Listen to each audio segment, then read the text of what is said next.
Imagine a partygoer, but instead of being the smiley, yellow, homicidal party freaks that they are, they're now sad and emo, and just want to watch television dramas on their laptop.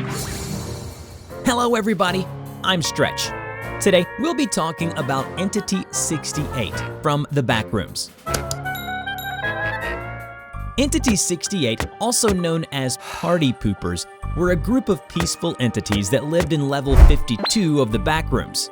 I say were, because Entity 68 is currently presumed extinct. Now then, as you may already tell by their name, Partypoopers have a shared history with party-goers. Appearance-wise, compared to the party-goers' more bold fashion choices, Partypoopers opted for a more conservative look. A party pooper appears as a humanoid male wearing a black hooded jacket, jeans, sneakers, and a blue mask with a sad face. Their true appearance is unknown, as no one has ever seen party poopers without their mask or jacket. Additionally, party poopers were known for being the polar opposites of party goers. While partygoers indulged in extravagant house parties and exotic game human hunting, partypoopers were a more peace-loving bunch. They were no strangers to aiding wanderers and lost explorers, saving them from danger, and guiding them to their base to seek refuge. Past reports indicated friendly relationships between the refugees and partypoopers, with both sides helping each other out whenever possible. As mentioned, partypoopers used to reside in level 52, the school halls, a high school hallway that spans 100 miles with doors leading into classrooms on both sides. The level and its inhabitants are considered safe and harmless. Upon entering the classrooms, you will find teachers and students having classes. While they resemble humans in every way, they are in fact entities that act surprisingly like NPCs in games. Bringing these entities' items will prompt them to trade with you, offering snacks and various things in exchange.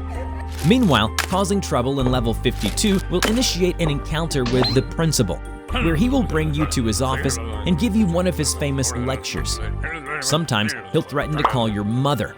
But I digress. One of the classrooms labeled Room 172, once called the Boredom Room, served as the base of Partypoopers. The room looks just like any other classroom, filled with laptops used by Partypoopers to access the internet. On the far side is a door that leads to Room 170, filled with sleeping bags and stocked with supplies. This is where the human refugees used to settle in. Researchers found it odd how Partypoopers deviated greatly from other standard hostile entities commonly found in the Backrooms, not to mention sharing similar names and body shapes with partygoers, but acting nothing alike. Thus, the following is a theory put forth by the MEG's lead researcher on Entities 67 and 68. As we all know, Entities 67 are a menace to wanderers everywhere. It does us no favors that their exact origins remains a mystery. All we know is that most of the partygoers we've encountered in present time were derived from human victims. Our research has led us to theorize that partygoers and partypoopers are one and the same, or at least they used to be. What if, one day, a partygoer reached an epiphany and let go of the insanity, choosing to live a life free of chaos instead? That's when Entity 68, Partypoopers, emerged. They are a different class of the party family. Since they were derived from partygoers, partypoopers were considered lower class.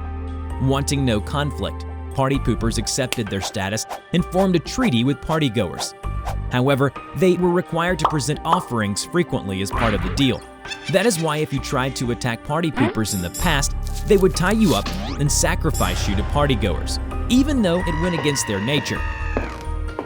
Hence, partypoopers have maintained a neutral relationship with partygoers for the longest time. In return, partygoers continued with their wild parties and hunting games while turning a blind eye to those rescued by partypoopers.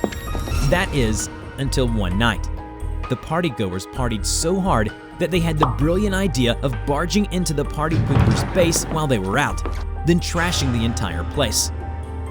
When they returned, the partypoopers were shocked to find Room 172 in ruins. A partypooper who volunteered to stay behind and look after their base was found trapped under the rubble. They quickly pulled him out, and were appalled by what they saw. A smiley face. The partygoers had forcefully ripped the Partypoopers' mask off and carved their signature smile into his face. That night, a line was crossed, and that's when the fun war began.